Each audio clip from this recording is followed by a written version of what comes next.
हमारे विभिन्न ज्ञानवर्धक कार्यक्रम देखने के लिए आप हमें अभी सब्सक्राइब करें, बेल आइकन को प्रेस करें ताकि आप देख सकें हमारा कार्यक्रम सबसे पहले। और अधिक जानकारी के लिए फेसबुक पेज को लाइक करना न भूलें। जय माँ इंद्राक्षी। इंद्राक्षी धाम में दर्शकों आप सभी का हम हार्दिक स्वागत करते हैं। आज के दिन जिन जातकों का जन्म दिवस है, मैरिज एनिवर्सरी है, उन सभी को हमारी तरफ से बहुत बहुत शुभकामनाएं। आज सफला एकादशी है। जीवन को भाग्यशाली बनाने का और अपने कार्यों में श्रेष्ठता पाने का बहुत ही अच्छा आज का दिन है। भगवान श्री हरि का चिंतन करना आज के दिन बहुत श्रेष्ठ रहता है। आइए कुछ इस पर ही हम आज चर्चा करते हैं। पहले आज का हम पंचांग देख लेते हैं। 30 दिसंबर सन 2021 दिन बृहस्पतिवार, पोष मास, कृष्ण पक्ष, संवत 2078, तिथि एकादशी, वो भी सफला, नक्षत्र विशाखा, राहु काल 1:30 से 3, दिशा सूल दक्षिण दिशा। आज 30 दिसंबर है, साल का सेकंड लास्ट डे। कल 31 दिसंबर है, साल पूरा हुआ। और सफला एकादशी आज है। तो जिनका आज सफला एकादशी का व्रत है, जो आज हरि का चिंतन कर रहे हैं, वो सफल हो रहे हैं। सन 2022 भगवान श्री हरि की कृपा से उनका सफल होगा। नाम सफला एकादशी है।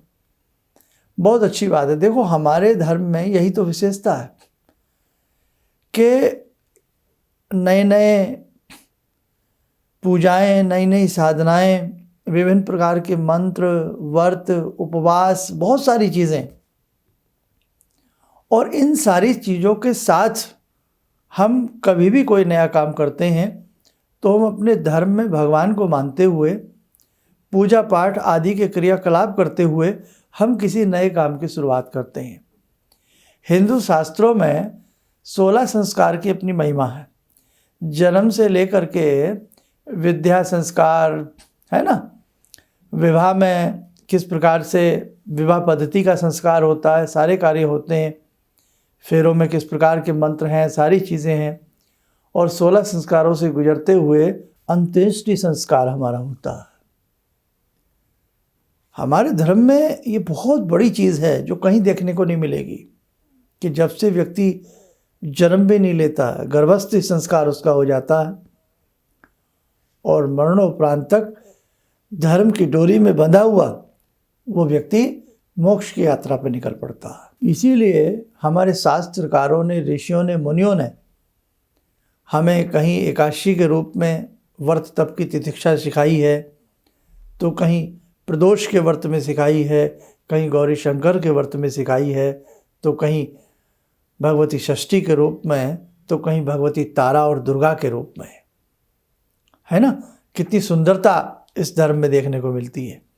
इसलिए नया साल आप सबका अच्छा हो, मैं सब भगवान से ऐसी प्रार्थना करता हूँ, भगवती से। लेकिन अंग्रेज़ी वर्ष में और नव वर्ष में, हमारे जो नव वर्ष हिंदी का आता है, बहुत फ़र्क हो जाता है। हम भगवती की घट स्थापना के साथ, भगवती के सायुज्य के साथ, प्रार्थनाओं के साथ नव वर्ष मनाते हैं। इसीलिए भले ही ये 365 दिन का एक नया सफ़र हमें 2022 का मिल रहा है, इसे भी आप भगवान की उपासना के साथ मनाना। और 1 जनवरी को, यानी कि एक दिन बीच में है, कल 31 तारीख का, 1 जनवरी शनिवार से प्रारंभ हो रही है ना। और इस बार का जो हिंदी हमारा नववर्ष आएगा, जो आता है नवरात्रों में मार्च के आसपास, चैत्र में, तो उसके जो संवत के जो राजा हैं वो भी शनि हैं। इसके लिए हमने एक अलग से विशेषांक बनाया है नववर्ष के ऊपर, 2022 के ऊपर, वो आप हमारा सारा देख लेना। अब देखिए, भगवान विष्णु आपकी समस्त मनोकामनाओं को पूर्ण करें। आज के दिन सफला एकादशी में जो साधक व्रत रखता है, भगवान विष्णु हरि का चिंतन करता है, नाना भांति की कामनाएं पूर्ण होती हैं और मोक्ष की प्राप्ति होती है।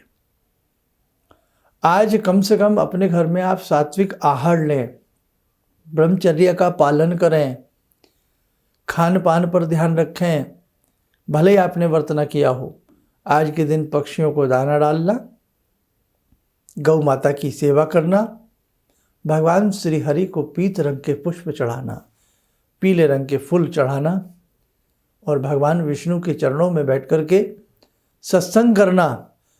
रात्रि में जितना हो सके 1-2 घंटा जागरण करना, ओम नमो भगवते वासुदेवाय नमः मंत्र का जप करना, विष्णु सहस्रनाम पढ़ना, गजेंद्र मोक्ष पढ़ना उतना ही सद्य फलदायी माना जाता है। एकादशी महीने में 2 आती है, ये कृष्ण पक्ष की है, अब शुक्ल पक्ष की एकादशी आएगी। तो जो साधक अगर दोनों एकादशी व्रत ना रख पाते हों तो प्रयास करें शुक्ल पक्ष की एकादशी तो जरूर आप लोग रखा करें। कायदा तो दोनों का है, लेकिन छूट है, अगर दोनों एकादशी आप ना रख पाएँ तो कम से कम शुक्ल पक्ष की रखें। ना होने से तो कुछ होता रहे, भावना ये है ना, भावना ये है। इसलिए आपके घर में जिन्होंने बड़ों ने व्रत रखा है, दादी ने, काकी ने, नानी ने, बुआ ने, जिसने भी रखा है और आपके संग हैं जो भी, तो भाई उनके चरण दबाइए, उनकी सेवा करिए ताकि आपको भी मेवा मिले, है ना। और भैया जहाँ अगरबत्ती जलती है, जहाँ खुशबू आती है तो सबको महकाती है। तो जिस घर में हमारे बड़े बुजुर्ग या जो भी व्रत रखते हैं तो सबको उस व्रत का लाभ मिलता है। क्यों? वो कभी भी अपने लिए नहीं रखते, वो पूरे परिवार की शुभ मंगल कामना के लिए रखते हैं। अपने बच्चों के लिए कुछ कुछ मांगेंगे, परिवार के लिए कुछ कुछ मांगेंगे, पत्नी रख रही है तो पति के स्वास्थ्य के लिए, वैभव के लिए, बच्चों की अच्छी विद्या के लिए, सब के लिए रखते हैं। और ऐसे हर घर में जब एकादशी रखी जाती है तो विश्व का कल्याण होता है। कहने का भाव ये बहुत अच्छा व्रत है। और दूसरी बात, तात्पर्य अपने धर्म से जुड़े रहना। जो धर्म से विमुख हो रहे हैं उन्हें भी धर्म पर वापस लाने का आप लोगों का प्रयास होना चाहिए। अपने बच्चों को धार्मिक संस्कार हमें ज़रूर देने चाहिए। किताबी पढ़ाई के साथ साथ आध्यात्मिक विद्या का भी विकास उनका हमें कराना चाहिए। ध्यान रखना ये बात। आज बहुत लोग अपने धर्म से हटते जा रहे हैं, नाना भांति के मंत्र ले लिए हैं, गुरु बना लिए हैं। तो कहीं ना कहीं ठीक है जैसा आपका मन है, लेकिन मुझे इतना पता है अगर पेड़ अपनी जड़ों से जुदा हो जाएगा तो सूख जाएगा। इसलिए जो भी जिस धर्म में जिसने जन्म लिया हो उसे अपने धर्म को नहीं त्यागना चाहिए। वो अपने धर्म से जुड़ा रहे तो बहुत अच्छी बात है। आइए साधकों, समय हो चला आज की ध्यानमाला का। आज की ध्यानमाला में जुड़ते भगवान श्री हरि से। ओम करारविंदे न पदारविंदम मुखारविंदे विनिवेशयन्तम वटस्य पत्रस्य पुटे शयानं बालामुकुन्दं मनसा स्मरामि, बालामुकुन्दं मनसा स्मरामि। कस्तूरीतिलकं ललाटपटले वक्षस्थले कौस्तुभं नासाग्रे वरमौक्तिकं करतले वेणुकरे कङ्कणं सर्वाङ्गे हरिचन्दनं सुललितं कण्ठे च मुक्तावले गोपास्ति परिवेष्टितो विजयते गोपालचूडामणि। शान्ताकारं भुजगशयनं पद्मनाभं सुरेशं विश्वाधारं गगनसदृशं मेघवर्णं शुभांगं लक्ष्मीकान्तं कमलनयनं योगवृद्ध्यानगम्यं वन्दे विष्णुं भवभयहरं सर्वलोकैकनाथं। कवच बना लें, ध्यान करें, भगवान श्री हरि का शुभ आशीष हम सबके ऊपर बरस रहा है।